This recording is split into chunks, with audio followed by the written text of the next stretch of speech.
చాలా రోజుల తర్వాత భారత్ క్రికెట్ జట్టు నిజమైన పోరాట పటిమను ప్రదర్శించింది. అసలు సిసలైన టెస్ట్ క్రికెట్ మజాను ప్రేక్షకులకు అందించింది. గెలుపోటములతో ఏమాత్రం సంబంధం లేకుండా సగటు క్రికెట్ ప్రేక్షకుడు కోరుకునే ఆటను మన క్రికెటర్లు అందించారు. ముఖ్యంగా ఇంగ్లాండ్తో జరిగిన 4వ టెస్టులో ఇక ఓటమి తప్పదు అనుకున్న మ్యాచ్ను అద్భుత పోరాట పటిమతో డ్రా చేసుకున్న విధానం చరిత్రలో ఎప్పుడూ నిలిచిపోయే ఓ మధుర ఘట్టం. మొదటి ఇన్నింగ్స్లో 311 పరుగులు వెనుకబడిన ఇండియన్ క్రికెట్ జట్టు ఓటమి ఖాయం అని అందా భావించారు.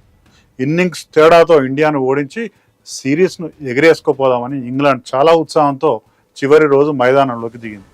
అంతేకాదు ఈ గెలుపుతో వరల్డ్ టెస్ట్ ఛాంపియన్షిప్ కాంటెస్ట్లో ఎక్కువ పాయింట్లు కొట్టేసి అగ్రస్థానానికి దూసుకెళ్లాలని కూడా స్టోక్స్ సేన ప్లాన్ వేసింది. బట్ జరిగింది ఏంటి?